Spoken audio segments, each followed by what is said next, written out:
গভীর রাতে স্লোগানে মুখর রাজধানীর কাকরাইল মোড়। টানা তৃতীয় দিনের মতো অবস্থান কর্মসূচিতে জগন্নাথ বিশ্ববিদ্যালয়ের শিক্ষার্থীরা। সকাল 10টা থেকে সমাবেশ করবেন সাবেক ও বর্তমান ছাত্রছাত্রীরা। জুমার নামাজের পর রয়েছে গণ অনশন কর্মসূচি। দাবি আদায় না হওয়া পর্যন্ত ঘরে না ফেরার ঘোষণা তাদের। এর আগে বুধবার 3 দফা দাবিতে প্রধান উপদেষ্টার বাসভবন অভিমুখে তাদের লং মার্চ পুলিশি বাধায় পণ্ড হয়ে যায়।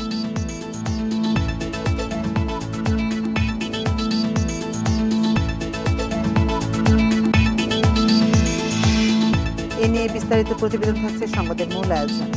আমন্ত্রণ জানাচ্ছি সকাল 9টায় বিরতিহীন ইন্ডিপেন্ডেন্ট সংবাদে। আপনাদের সাথে আছি আমি আতিফান জুমান। শুরুতেই জানিয়ে দেব শিরোনাম। শিক্ষার্থী সাম্য হত্যার বিচার দ্রুত না হলে সারা দেশে মার্চ ফর জাস্টিস কর্মসূচির হুঁশিয়ারি ছাত্রদলের। সুষ্ঠু তদন্ত ও বিচার কার্যক্রম প্রকাশের দাবি।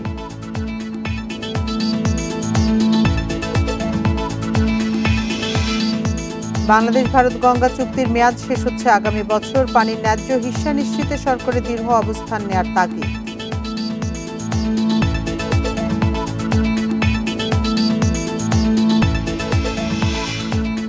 কুমিল্লায় ব্যাঙের ছাতার মতো গড়ে উঠেছে নাম সর্বস্ব ক্লিনিক। সরকারি হাসপাতালের সেবাও দালাল নির্ভর।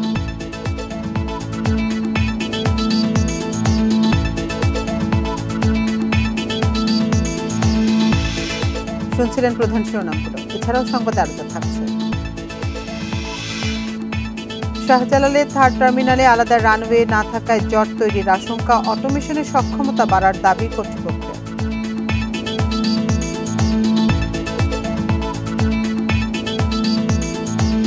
সকাল 10টা থেকে বর্তমান ও সাবেকদের সমাবেশ ও বাদ জুমা থেকে গণ অনশনের ঘোষণা দিয়েছেন জগন্নাথ বিশ্ববিদ্যালয়ের শিক্ষার্থীরা। দাবি আদায় না হওয়া পর্যন্ত ঘরে ফিরবেন না বলেও জানান তারা। আবাসন বৃত্তি কার্যকর সহ 3 দফা দাবিতে বুধবার প্রধান উপদেষ্টার বাসভবন যমুনা অভিমুখে লং মার্চে পুলিশের হামলার প্রতিবাদে টানা তৃতীয় দিনের মতো অবস্থান করছেন শিক্ষার্থী ও শিক্ষকরা। গভীর রাতেও স্লোগানে মুখর রাজধানীর কাকরাইল মোড়। দাবিতে অনড় শিক্ষার্থীরা। সমাবেশে পুলিশের হামলার প্রতিবাদে 14 মে জগন্নাথ বিশ্ববিদ্যালয়ের কালো দিবস ঘোষণা করেন শিক্ষার্থীরা। দাবি পূরণ না হওয়া পর্যন্ত অবস্থান কর্মসূচি অব্যাহত রাখার ঘোষণা শিক্ষার্থীদের। এই হামলার দিবসকে 14 মে এই বুধবারকে আমরা কালো দিবস হিসেবে ঘোষণা করছি। জগন্নাথ বিশ্ববিদ্যালয়ের কালো দিবস হিসেবে ঘোষণা করছি।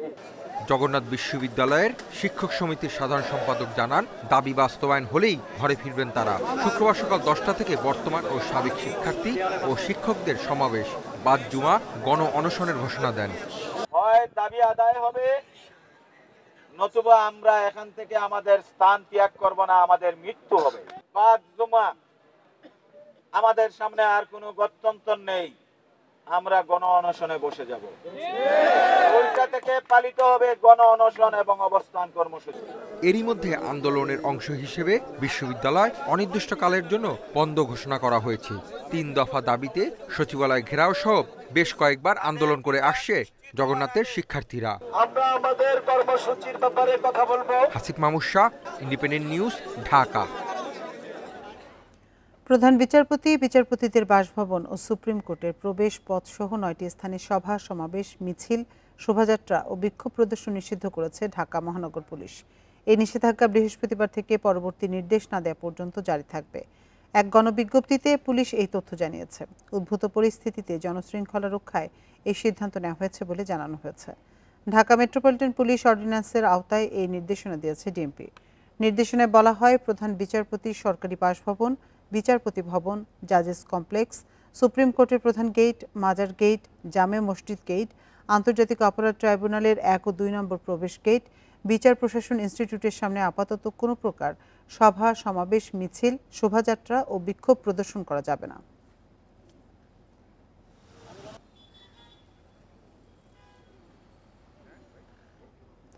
সাম্য হত্যার বিচার দ্রুত না হলে সারা দেশে মার্চ ফর জাস্টিস কর্মসূচি পালনের হুঁশিয়ারি দিয়েছে ছাত্রদল। বৃহস্পতিবার ঢাকা বিশ্ববিদ্যালয়ের ভিসি চত্বরে ছাত্রদল নেতা শাহরিয়ার আলম সাম্য হত্যার প্রতিবাদে ছাত্রদলের কালো ব্যাজ কর্মসূচিতে এ ঘোষণা দেন সংগঠনের নেতারা। হত্যার সুষ্ঠু তদন্ত ও বিচারিক কার্যক্রম জনসম্মুখে প্রকাশ করার দাবিও জানান তারা। এ সময় ক্লাস ও পরীক্ষা বর্জন করেন শিক্ষার্থীরা। ঢাকা বিশ্ববিদ্যালয়ের এফ রহমান হলের সাহিত্য সম্পাদক শাহরিয়ার আলম সাম্য হত্যার প্রতিবাদে কালো ব্যাচ ধারণ করে শোক পালন করে ছাত্রদল। এতে সংগঠনের নেতাকর্মী ছাড়াও সাধারণ শিক্ষার্থীরা অংশ নেন। এ সময় নিরাপত্তার দাবিতে নানা স্লোগান দেন শিক্ষার্থীরা। বলেন তাদের নিরাপত্তার বিষয়ে বিশ্ববিদ্যালয় প্রশাসনের আন্তরিকতার ঘাটতি আছে। ঢাকা বিশ্ববিদ্যালয়ের মতো একটা সিকিউর জায়গায় নৃশংসভাবে হত্যা করা হয়েছে। তার প্রতিবাদে আজকে বাংলাদেশ জাতীয়তাবাদী ছাত্রদলের উদ্যোগে এই বিসিস উত্তরে আমরা তার হত্যার বিচারের দাবিতে জাতীয়তাবাদী ছাত্রদল এখানে অবস্থান কর্মসূচি পালন করছে। আমার ভাইয়ের আজকের দিনে যাতে ওর খুনের সঠিক বিচার হয়। সাম্য হত্যার বিচার দ্রুত না হলে সারা দেশে কঠোর কর্মসূচি পালনের হুঁশিয়ারি দেন ছাত্রদল সভাপতি। বাংলাদেশের একটি ক্ষুদ্র সংগঠন রয়েছে 1971 সালের পরাজিত শক্তিতে দূষণ রয়েছে, যারা ঢাকা বিশ্ববিদ্যালয়ে এখনো ক্ষুদ্র অবস্থায় রাজনীতি করে। সেই সংগঠনের নেতা কর্মীরা সাম্যর হত্যাকাণ্ড নিয়ে সোশ্যাল মিডিয়ায় প্রপাগান্ডা ছড়িয়েছে। ছাত্রদল সভাপতির অভিযোগ, ক্যাম্পাসের আশপাশে এখনও একটি কুচক্রী মহল গুপ্ত থেকে নানা ধরনের অপপ্রচার চালাচ্ছে। এদের চিহ্নিত করে আইনের আওতায় আনার দাবিও জানান তিনি। নিরাপদ ক্যাম্পাসে দাবি পালন সে তারা পূরণ করবে, শিক্ষার্থীদের দাবি পূরণ করবে। বিচারের দাবিতে আবারও মার্চ ফর জাস্টিস কর্মসূচি পালন করবো আমরা। সাম্যের রুহের মাগফিরাত কামনায় শুক্রবার বাদ আসর বিশ্ববিদ্যালয় জামে মসজিদে মিলাদ ও দোয়া মাহফিলে সকলকে উপস্থিত থাকার আহ্বান জানিয়েছে ছাত্রদল। শিকদার মেহেদি, ইন্ডিপেন্ডেন্ট নিউজ, ঢাকা। ঢাকা বিশ্ববিদ্যালয়ের ছাত্র শাহরিয়ার আলম সাম্য হত্যা রাজনৈতিক কারণে হয়েছে বলে অভিযোগ করেছেন বিএনপির সিনিয়র যুগ্ম মহাসচিব রুহুল কবির রিজভী। জাতীয় প্রেস ক্লাবের সামনে উত্তরাঞ্চল ছাত্র ফোরাম আয়োজিত মানববন্ধনে এই অভিযোগ করেন তিনি। এছাড়া সরকার কোনো বিশেষ দল বা আদর্শকে প্রতিষ্ঠিত করতে চাইলে জনগণ তা মেনে নেবে না বলে জানান রিজভী। তিনি বলেন, যারা মুক্তিযুদ্ধ ও বাংলাদেশের পতাকার পক্ষে কথা বলছে তাদেরই হত্যা করা হচ্ছে। ফ্যাসিবাদ মুক্ত ক্যাম্পাসগুলো যেখানে মুক্ত ও সুন্দর হবার কথা, সেখানে এখন হত্যাকাণ্ড চলছে। জগন্নাথ বিশ্ববিদ্যালয়ের ছাত্রদের আন্দোলন অগ্রাহ্য করে সরকারের দ্বৈত নীতি অবলম্বন করছেন বলে সমালোচনা করেন তিনি। যারা দেশের পক্ষে, যারা আগ্রাসনের বিরুদ্ধে, যারা দেশের স্বাধীনতার পক্ষে, যারা জাতীয় সঙ্গীতের পক্ষে, যারা জাতীয় পতাকার পক্ষে, তাদের জীবন চলে যায়। আমি এই জন্যই বলেছি যে নিশ্চয়ই এর পেছনে কোন রাজনৈতিক কারণ আছে।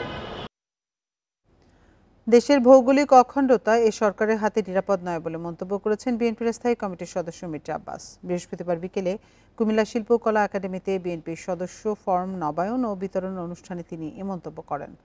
মির্জা আব্বাস বলেন, নির্বাচন যে কোনো রাজনৈতিক দলের ন্যায্য অধিকার, ভোটের অধিকারও জনগণের ন্যায্য অধিকার। তবে নির্বাচনের কথা বললে এ সরকার অস্বস্তিতে পড়ে। দেশের স্বাধীনতা ও সার্বভৌমত্ব বর্তমান সরকারের কাছে নিরাপদ নয় মন্তব্য করে তিনি আরও বলেন, দেশের ভৌগোলিক অখণ্ডতা আজ হুমকির মুখে। গত ৮ মাসে ৯০,০০০ কোটি টাকা পাচার হয়েছে জানিয়ে মির্জা আব্বাস বলেন, যারা এ সরকারে আছে তারাই এখন চাঁদাবাজি করছে।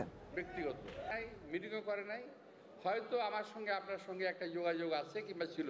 আর স্বাধীনতার সার্বভৌমত্ব নিরাপদ নয় এই সরকারের হাতে।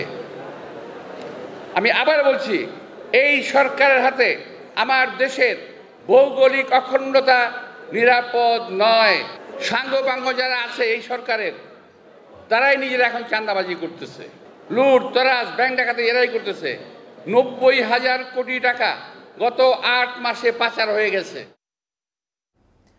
২৬৬ সাংবাদিকের বিরুদ্ধে হত্যা মামলার তদন্ত চললেও কাউকেই গ্রেপ্তার করা হয়নি। একথা জানিয়ে প্রধান উপদেষ্টার প্রেস সচিব শফিকুল আলম বলেছেন, সরকার মুক্ত সাংবাদিকতায় বিশ্বাস করে বলেই কিছু অ্যাক্রিডিটেশন কার্ড বাতিলের বিষয়টি পুনর্বিবেচনা করা হচ্ছে।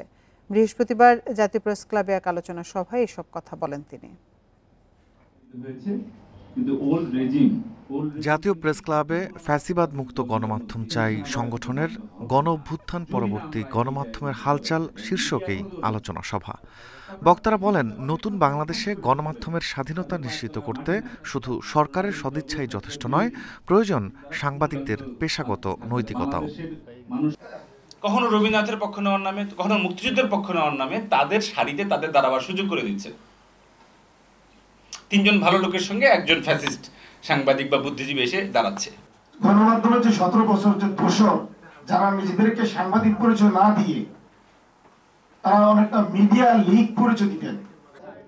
সভার মূল বক্তা প্রধান উপদেষ্টার প্রেস সচিব শফিকুল আলম বলেন, গণঅভ্যুত্থান পরবর্তী সময়ে সরকার কারও কণ্ঠরোধ করেনি।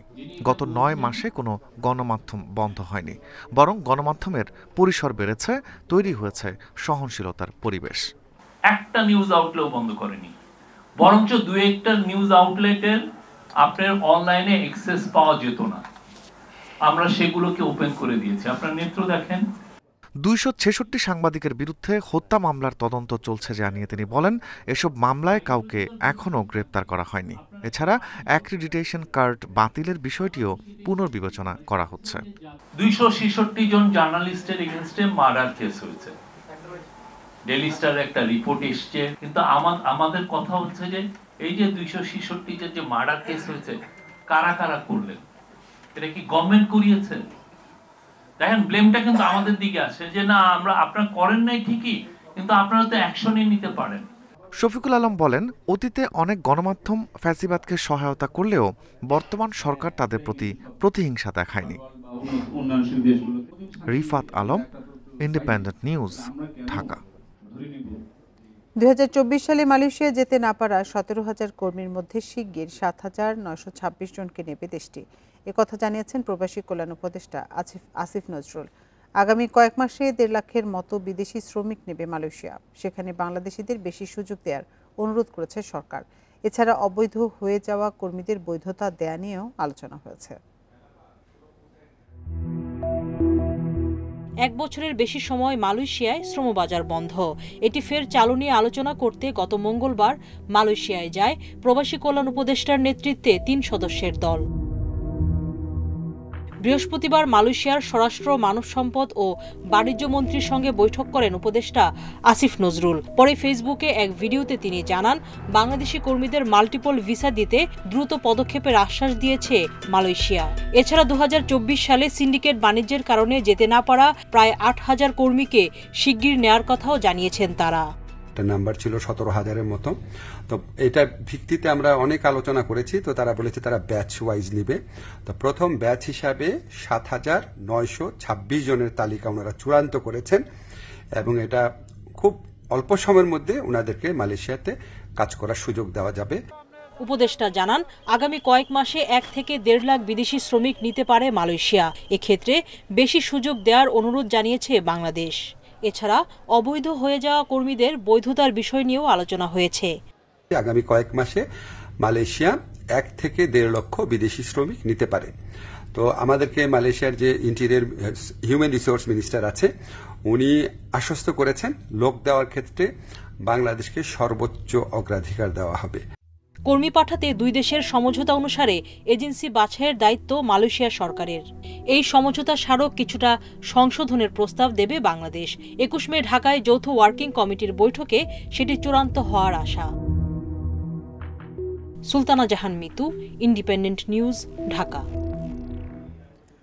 দুর্নীতি ও অনিয়মের অভিযোগে 2 উপদেষ্টার সাবেক এপিএস পিও এবং এনসিপির সাবেক নেতা গাজী সালাউদ্দিন তানভীরকে তলব করেছে দুদক। আগামী 20, 21 ও 22 মে দুদকের মুখোমুখি হতে হচ্ছে তাদের। এদিকে ঋণের নামে 400 কোটি টাকা আত্মসাতের অভিযোগে ন্যাশনাল ব্যাংকের পরিচালনা পর্ষদ এবং সাদ মুসা গ্রুপের বিরুদ্ধে মামলা করেছে দুদক।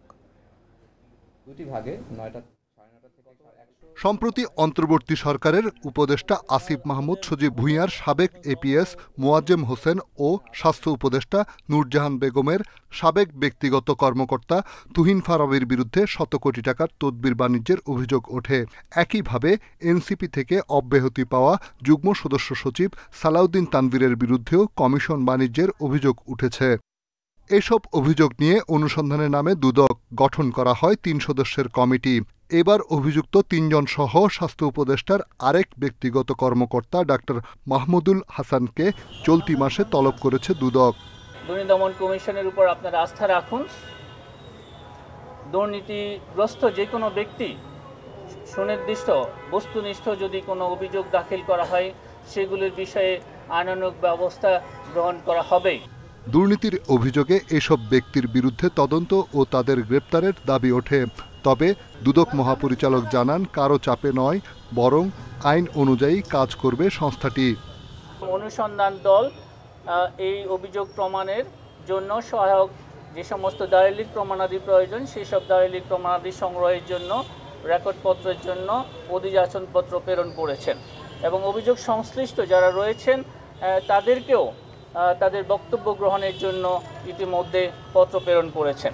এদিকে ঋণের নামে 404 কোটি টাকা আত্মসাতের অভিযোগে ন্যাশনাল ব্যাংকের সাবেক পরিচালনা পর্ষদের সদস্য পারভিন হক শিকদার, রণহক শিকদার সহ 16 জনের বিরুদ্ধে মামলা করেছে দুদক।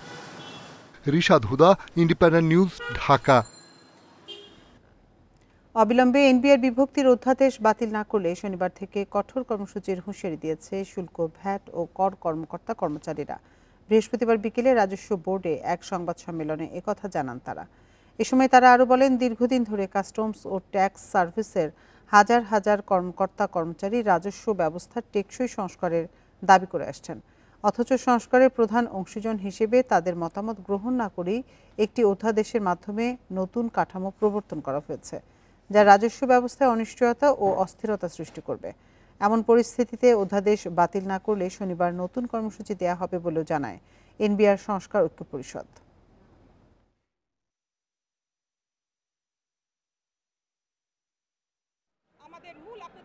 17 মে শনিবার সকাল 10টা থেকে 3টা পর্যন্ত একইভাবে এই কলম বিরতি চলমান থাকবে।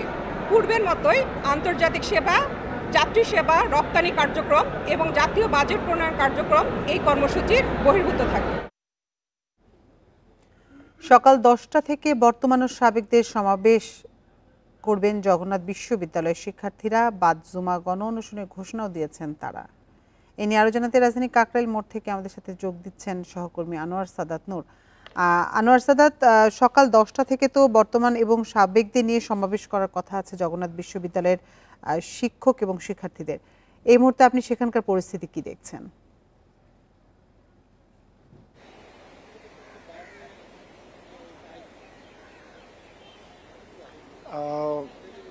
জগন্নাথ বিশ্ববিদ্যালয়ের শিক্ষার্থীরা যে 3 দফা দাবিতে তাদের দাবির জন্য কর্মসূচি পালন করে আসছে, তার তৃতীয় দিন আজ। তৃতীয় দিনেও আমরা দেখছি যে জগন্নাথ বিশ্ববিদ্যালয়ের শিক্ষার্থীরা তারা যমুনার সামনে, ঠিক যমুনার সামনে বলা যায় না, যমুনার অভিমুখে যে সড়ক তার কাকরাইল মোড়ে অবস্থান নিয়ে তারা বসে আছেন এবং তাদের যে 3 দফা দাবির সাথে তারা আরও 1 দফা দাবি যুক্ত করেছেন নতুন করে। সেটা হলো 14 তারিখে যে তাদের শান্তিপূর্ণ দাবি আদায়ের যে পদযাত্রা ছিল, সেই পদযাত্রায় পুলিশের লাঠি হামলা বা হামলার তারা নিন্দা জানিয়ে আরেকটি দাবি যে সকল পুলিশ সদস্যরা তাদের উপরে হামলা চালিয়েছিল বা যে পুলিশ সদস্যের নেতৃত্বে হামলা চালানো হয়েছে তার বিচার দাবিও করছেন।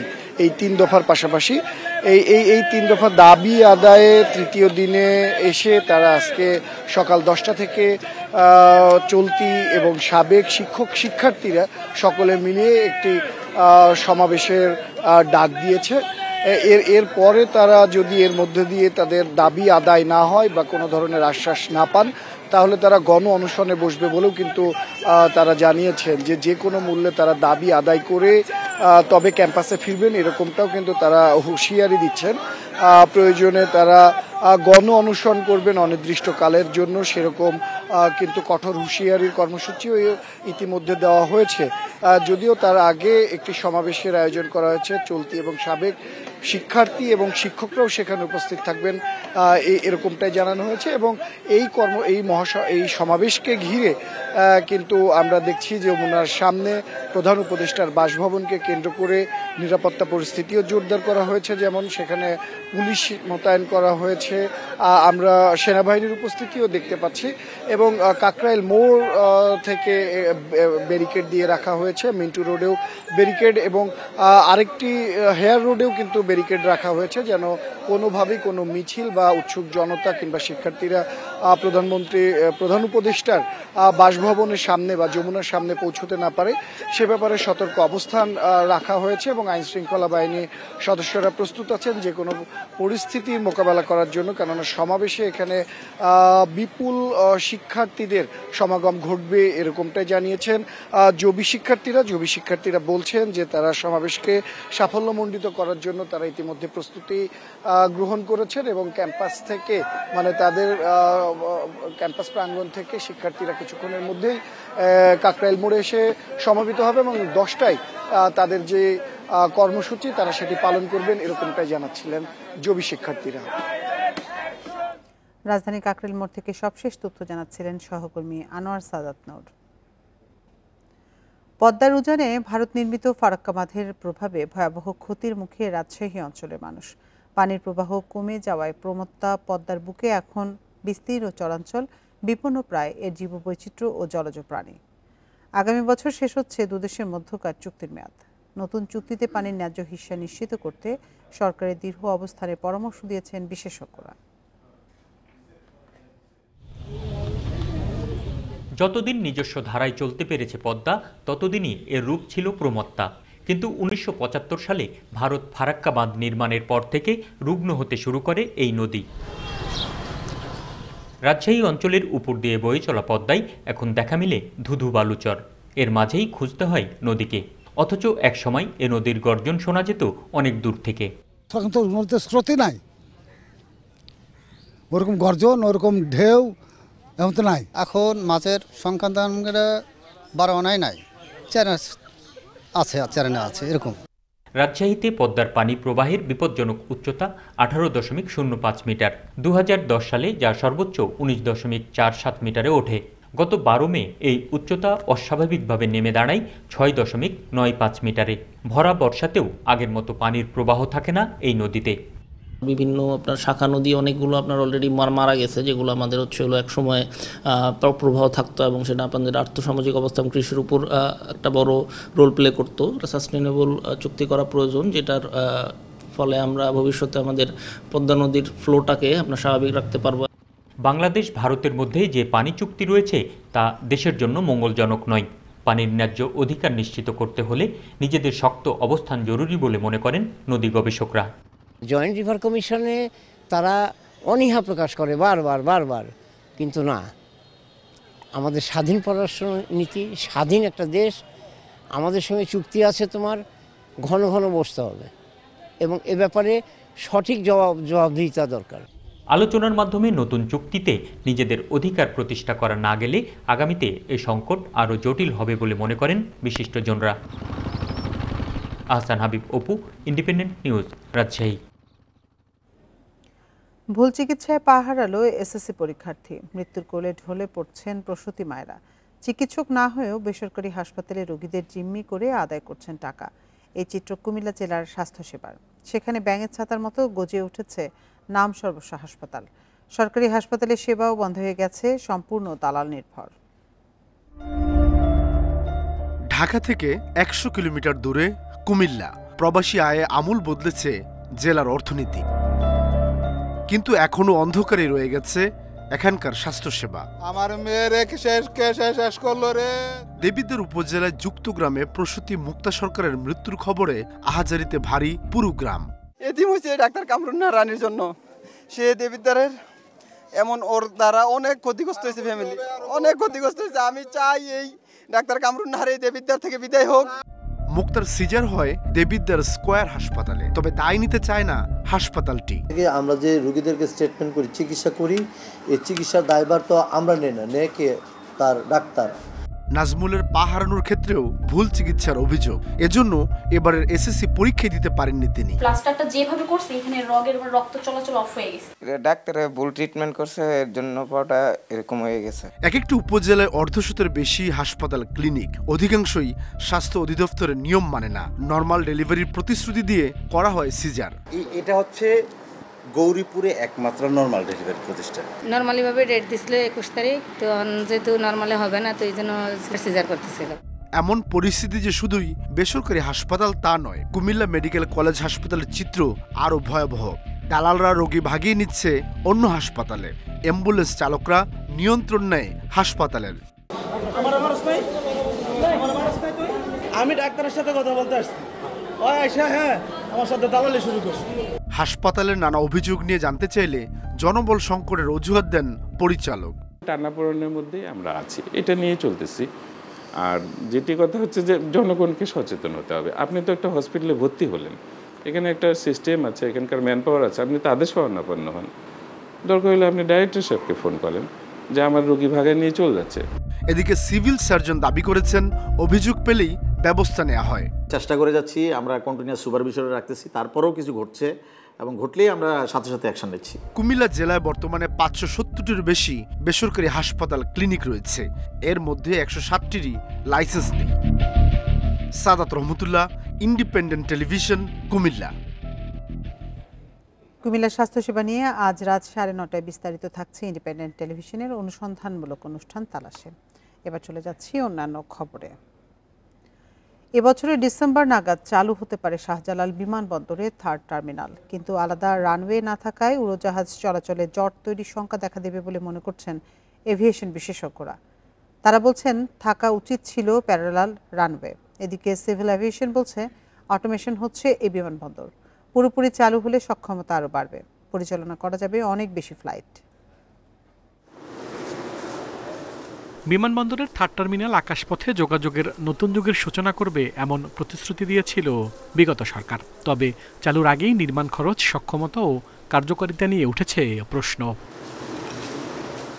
বর্তমানে শাহজালালে দিনে অন্তত 30টিরও বেশি সংস্থার 190টি আন্তর্জাতিক ফ্লাইট পরিচালনা করা হচ্ছে। 3rd টার্মিনাল চালু হলে তা বেড়ে প্রায় দ্বিগুণ হতে পারে।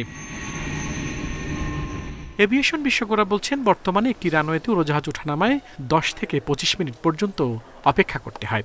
সেখানে আরেকটি রানওয়ে তৈরি না করে সেবা বাড়ানোর চিন্তা অযৌক্তিক। শুরুতে যে প্যারালাল রানওয়ের কনসেপ্টটা ছিল সেটা থাকা উচিত ছিল, মাস্ট। বর্তমান যুগে এই ধরনের একটা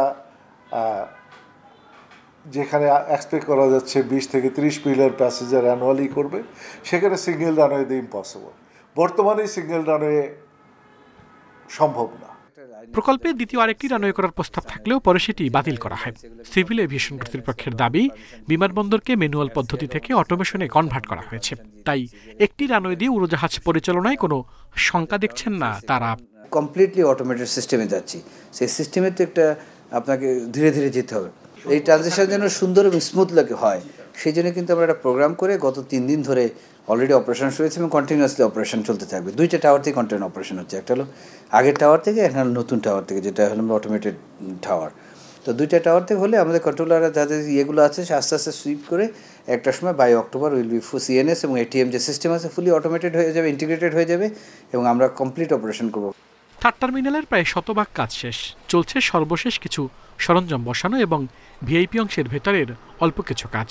এখন পর্যন্ত ফ্লাইট পরিচালনার অনুমতি পেয়েছে পাকিস্তানের ফ্লাই জিন্না ও এআরসিআর। আল আমিন হোসেন, ইন্ডিপেন্ডেন্ট নিউজ, ঢাকা। রাজধানী বাজারগুলোয় আবারও বেড়েছে ডিমের দাম, এছাড়া বেড়েছে সোনালী মুরগি ও গরুর মাংসের দাম। সবজির দামও চড়া বলছেন ক্রেতারা। বাজার পরিস্থিতি নিয়ে বিস্তারিত জানাতে ঢাকা, চট্টগ্রাম ও বরিশাল থেকে আমাদের সাথে যোগ দিচ্ছেন সহকর্মীরা। শুরুতেই যাব রাজধানীর মোহাম্মদপুর কাঁচাবাজারে, সেখানে আছেন আমাদের সহকর্মী তারেক হোসেন। তারেক, আজকে মোহাম্মদপুর কাঁচাবাজারের পরিস্থিতি কেমন দেখছেন? সেখানে ডিমের দাম, মুরগি এবং মাংসের দাম কেমন?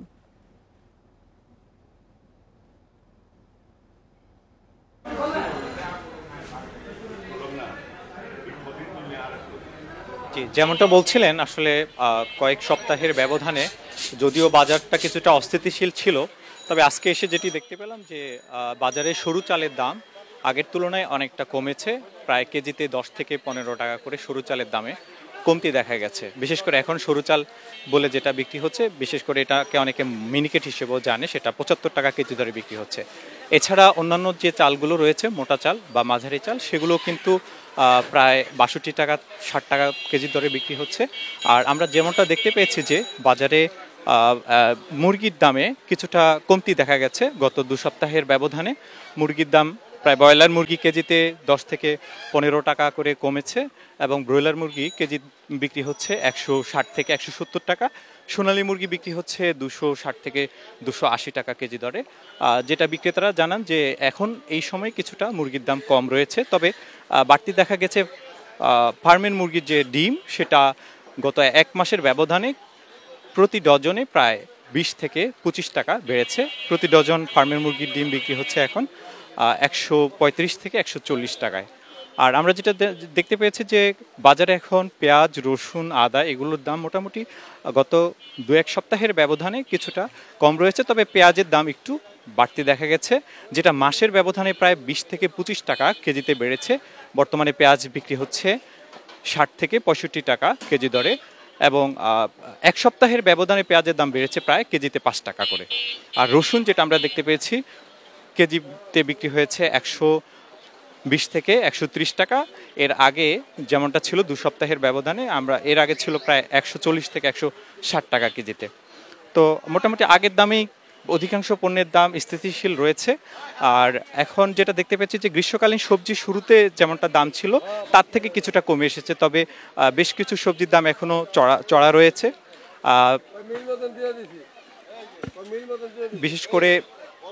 বিশেষ করে যে সবজিগুলো গ্রীষ্মকালীন শুরুতে প্রায় দাম ছিল 80 থেকে 100 টাকা, সেগুলোর দাম এখন কমে বিক্রি হচ্ছে 60 থেকে 70 টাকা কেজি দরে। এই ছিল ঢাকার রাজধানী মোহাম্মদপুরের কাঁচা বাজার থেকে সর্বশেষ। তারেক, আপনি সাথেই থাকুন। এবার আমরা যাব চট্টগ্রামে, সেখানে আছেন আমাদের সহকর্মী আহসান রিটন। আমরা রাজধানী বাজার পরিস্থিতি সম্পর্কে জানছিলাম, চট্টগ্রামের বাজার পরিস্থিতি আপনি কেমন দেখছেন? দেখুন, চট্টগ্রামের যে বাজার দর আজকে সেখানে কিছুটা স্বস্তি আমরা দেখছি। আপনি জানেন যে আসলে গত 2 সপ্তাহ ধরে আমরা যেটি দেখছিলাম যে সব ধরনের সবজির দাম আসলে আকাশচুম্বী ছিল, সেটি আমরা দেখছি এই সপ্তাহে কোনো সবজি কেজিতে 30 টাকা পর্যন্ত কমেছে। এক্ষেত্রে আসলে যারা দোকানদার রয়েছে তারা যেটি বলছে সেটি হচ্ছে সাম্প্রতিক সময়ে যে বৃষ্টি হয়েছে সেই বৃষ্টির কারণে ক্ষেতে ফলন হয়েছে ভালো, এবং সেই ভালো ফলনের কারণে চট্টগ্রামের বিভিন্ন বাজারগুলোতে দূর দূরান্ত থেকে সবজি আসছে এবং সেই কারণে কিছু কিছু পণ্যের দাম সবজির দাম এখন পর্যন্ত কম। আমরা আসলে গত সপ্তাহেও যে কাকরোল যেটি 100 টাকা বিক্রি হতে দেখেছিলাম সেটি আজকে বিক্রি হচ্ছে 80 টাকা। বরবটি 80 টাকা ছিল, সেটি এই সপ্তাহে এসে 60 টাকা বিক্রি হচ্ছে। ঝিঙ্গা গত সপ্তাহে আমরা দেখেছিলাম গত সপ্তাহ কিংবা তারও আগে 110 টাকা, সেটি আসলে প্রায় 40 টাকা কমে এই মুহূর্তে আসলে 70 টাকা বিক্রি হচ্ছে। মিষ্টি কুমড়ো যেটি 30 টাকা যেটি 50 টাকা ছিল সেটি আসলে এখন 30 থেকে 40 টাকায় মিলছে। একইভাবে যেটি কুমড়ো রয়েছে সাদা সেটির দামও আসলে 10 টাকা কমে এখন 40 টাকায় বিক্রি হচ্ছে। অর্থাৎ আমরা দেখছি বেশ কিছু সবজির দাম এখন আসলে কিছুটা নিম্নমুখী, এবং বিক্রেতারা যেটি বলছে সেটি হচ্ছে যদি সঠিক সময়ে আরও ভালো বৃষ্টি হয়, অর্থাৎ অতিবৃষ্টি না হয়ে যে বৃষ্টিটার দরকার সেই বৃষ্টিটা যদি হয় তাহলে দাম আরও কমবে। মুরগির বাজারেও কিছুটা আমরা দেখছি আসলে দেশি মুরগি গত সপ্তাহের তুলনায় 30 টাকা কমেছে। সোনালী মুরগির দাম আগের মতোই আছে 270 টাকা। ব্রয়লার মুরগি 5 টাকা কমে 175 টাকা বিক্রি হচ্ছে, তবে 5 থেকে 10 টাকা বেরোচ্ছে ডিমের দাম। এবং এই ক্ষেত্রে ডিম বিক্রেতারা যেটি বলছে সেটি হচ্ছে সাম্প্রতিক সময়ে যেহেতু অনেকগুলো দিন ডিমের দাম একটা স্থিতিশীল অবস্থায় ছিল, সেক্ষেত্রে কিছু অসাধু ব্যবসায়ী সিন্ডিকেট করে ডিমের দাম অস্থির করার একটা পায়তারা তারা করছেন, এবং তারা মনে করছেন এখনই যদি প্রশাসনের পক্ষ থেকে নজরদারি করা হয় তাহলে ডিমের দামের যে উঠতি অবস্থা সেটি হয়তো ক্রমশ কমতে পারে। তো সব কিছু মিলিয়ে বলা যায় যে আমরা গত 2-3 সপ্তাহ ধরে যেরকম আকাশচুম্বী সবজির দাম, মুরগির দাম বলেছিলাম, সেই জায়গা থেকে কিছুটা স্বস্তি নগরবাসী পাচ্ছে। তবে যেটুকু কমেছে সেটি এখনও পর্যন্ত আসলে ক্রয় ক্ষমতার মধ্যে পুরোপুরি আসেনি বলে ক্রেতাদের ধারণা। তারা মনে করছেন যে বাজার তদারকির মধ্য দিয়ে পুরো বিষয়টিকে একটি স্বস্তিকর পর্যায়ে আনতে পারে প্রশাসন। এ হচ্ছে চট্টগ্রাম থেকে আমার কাছে এই সপ্তাহের বাজারের এই মুহূর্তে পর্যন্ত মোটামুটি খবর। রিটন, আপনি সাথে থাকুন। এবার আমরা যাব বরিশালে, সেখানে আছেন আমাদের সহকর্মী আলামিন। আমরা রাজধানী এবং চট্টগ্রামের বাজার পরিস্থিতি সম্পর্কে জানছিলাম, সেখানে বেশ স্বস্তি দেখা দিয়েছে। বরিশালের বাজার পরিস্থিতি আপনি কেমন দেখছেন?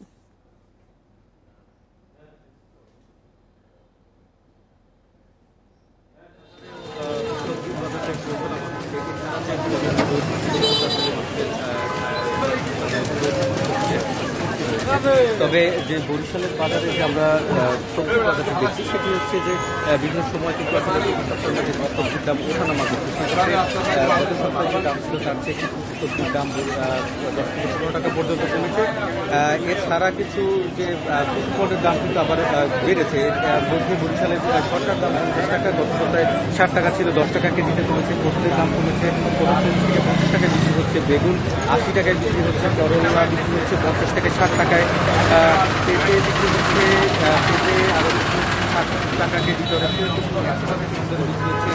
গত সপ্তাহে যে কাপড় 50 থেকে 60 টাকায় বিক্রি হচ্ছে, সেইটার দামটা কিন্তু আসলে একটু বেড়েছে। এছাড়া ব্রয়লার মুরগি আমরা যেটা দেখছি সেটি কিন্তু 60 টাকা কেজি দরে বিক্রি হচ্ছে।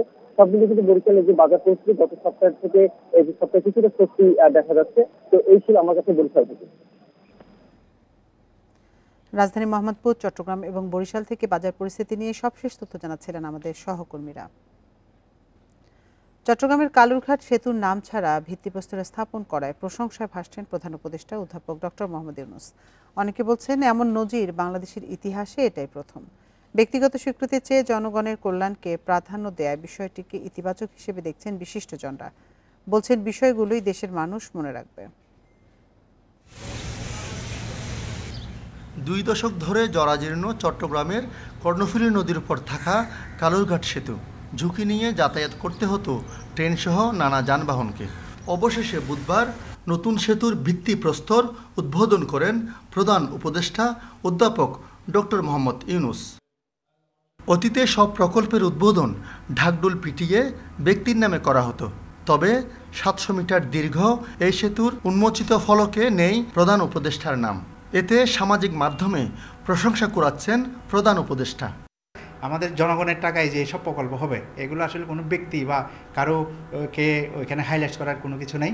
আমি আশা করব ভবিষ্যতে যারাই ক্ষমতা আসুক, যারাই রাষ্ট্রপ্রধান হোক, এই জাতীয় প্রকল্প উদ্বোধনের ক্ষেত্রে ওরা ওদের নাম দিয়ে নিচু মন মানসিকতার পরিচয় দিবেন না। রেল কর্তৃপক্ষ জানায় ভিত্তিপ্রস্তর উদ্বোধন ফলকে প্রধান উপদেষ্টার নাম দিয়েই তৈরি করা হয়েছিল, তবে তার দপ্তর থেকে জানানো হয় ফলকে যেন কারো নাম না থাকে। কাগজে লিখে পাঠিয়েছিলাম, তো সেখানে স্যারের অফিস থেকে ইনস্ট্রাকশন দেওয়া হয়েছে যে স্যার নামটা ব্যবহার করতে চাচ্ছেন না। পরবর্তীতে আমরা ফাইনাল ফলক তৈরি করার সময় স্যারের নাম ছাড়া এইভাবেই তৈরি করছি। সুশীল সমাজের প্রতিনিধিরা বলছেন আগে উদ্বোধন ফলকে নাম দেওয়ার যে সংস্কৃতি ছিল সেখান থেকে বের হয়ে আসার নীরব প্রতিবাদ এটি। কার্যকরভাবে এই সেতুটি নির্মাণটি শুরু হয় এবং সমাপ্ত হয়, জনভোগান্তির শেষ হয় এবং জনগণের আকাঙ্ক্ষা পূরণ হয়, তাহলে ফলকও লাগবে না, কিছুই লাগবে না। 2024 সালে একনেকে অনুমোদন পাওয়া প্রকল্পটির পরামর্শক নিয়োগে দরপত্র আহ্বান করা হয়েছে। 2030 সালের মধ্যে নির্মাণ কাজ শেষ করতে চায় রেল কর্তৃপক্ষ। আলমগীর সবুজ, ইন্ডিপেন্ডেন্ট নিউজ, চট্টগ্রাম।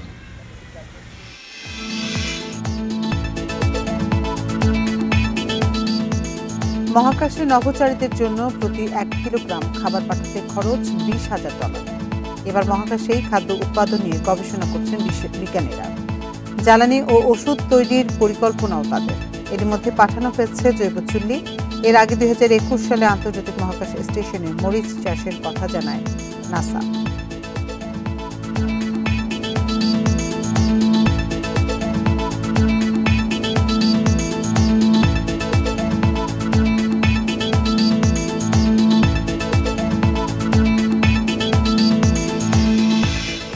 এ নিয়ে বিস্তারিত প্রতিবেদন থাকছে সংবাদের শেষ অংশে। এবার জানাবো অন্যান্য খবর। গ্যাস সংকটের কারণে মারাত্মকভাবে ব্যাহত হচ্ছে গাজীপুরের কারখানাগুলোর উৎপাদন, পাশাপাশি বেড়েছে লোডশেডিং। ডিজেল চালিত জেনারেটর খরচ বাড়ার কারণে বাড়ছে উৎপাদন ব্যয়, কমেছে উৎপাদন সক্ষমতা। এই পরিস্থিতিতে কারখানা সচল রাখা নিয়ে দুশ্চিন্তায় মালিকেরা। গাজীপুরে বেশিরভাগ কারখানা তৈরি পোশাক শিল্পের, এছাড়া রয়েছে ওষুধ, চামড়া, সিরামিকের কারখানাও। এসব কারখানার যন্ত্রপাতি সচল রাখার জন্য কমপক্ষে 3 PSI গ্যাস সরবরাহ লাগে, কিন্তু পাওয়া যাচ্ছে মাত্র 0.5 থেকে 1 PSI। এই অবস্থায় অধিকাংশ সময় বেকার বসে থাকতে হচ্ছে শ্রমিকদের, ব্যাহত হচ্ছে উৎপাদন, কমেছে গ্যাস চালিত বিদ্যুৎ কেন্দ্রের উৎপাদন সক্ষমতাও। ফলে শিল্প বাণিজ্যিক প্রতিষ্ঠানগুলোতে বিদ্যুৎ সরবরাহ ব্যাহত হচ্ছে। তাই সময়মতো পণ্য সরবরাহ এবং শ্রমিকদের বেতন ভাতা পরিশোধ নিয়ে দুশ্চিন্তায় উদ্যোক্তারা। আমরা আমাদের যে অর্ডারগুলি আছে সময় মতো সেগুলি ডেলিভারি করতে পারছি না। তো গভর্নমেন্ট যদি আমাদেরকে সোলার সিস্টেমের জন্য যদি একটু সহযোগিতা করতো। কিভাবে আমরা ওয়ার্কারের বেতন এবং বোনাস দিব সেই চিন্তা করতেছি। কারখানা বাঁচাতে দ্রুত গ্যাস ও বিদ্যুৎ সংকট দূর করার আহ্বান জানিয়েছে বিজিএমইএ। এর মধ্যে অনেক প্রতিষ্ঠান আমাদের আজকে বন্ধের পথে, অনেক প্রতিষ্ঠান বিকল্প জ্বালানি হিসেবে ডিজেল জেনারেটর তারা ভাড়া করেছে, কিন্তু এর মাধ্যমে এর খরচ অনেক বেশি বেড়ে গিয়েছে। সো এটা আমাদের জন্য অনেক প্রবলেম হচ্ছে। সংকট নিরসনে নানা উদ্যোগের কথা জানিয়েছে তিতাস কর্তৃপক্ষ। গ্যাস লাইনের সরবরাহ বাড়লেই সমস্যার সমাধান হবে। 360 থেকে 70 মিলিয়ন প্রতিদিন পাচ্ছি। এখানে গ্যাসের আমাদের ঘাটতি আছে, যার কারণে কিছু কিছু এলাকায় গ্যাসের চাপ স্বল্পতা রয়েছে। এই ঘাটতি পূরণের জন্য সরকার তথা তিতাস গ্যাস কর্তৃপক্ষ থেকে বিভিন্নভাবে উদ্যোগ গ্রহণ করা হচ্ছে। গাজীপুরে 5000-এর মতো ছোট বড় কারখানা রয়েছে। এগুলোর বেশিরভাগই গ্যাস সরবরাহের উপর নির্ভরশীল। Independent news. মুন্সিগঞ্জের শ্রীনগর বাজারে আগুনে পুড়ে গেছে প্রায় অর্ধশতাধিক দোকান। বৃহস্পতিবার রাত 2টায় এই অগ্নিকাণ্ডের ঘটনা ঘটে। মুহূর্তেই আগুন ছড়িয়ে পড়ে বাজারের মূল অংশের কাপড়ের ও মুরগির দোকানে। ফায়ার সার্ভিস জানায়, খবর পেয়ে ঘটনাস্থলে পৌঁছায় 6টি ইউনিট। তাদের 3 ঘন্টার চেষ্টায় ভোর 5টার দিকে আগুন নিয়ন্ত্রণে আসে। আগুনের কারণ ও ক্ষয়ক্ষতির পরিমাণ জানতে কাজ করছে স্থানীয় প্রশাসন ও ফায়ার সার্ভিস।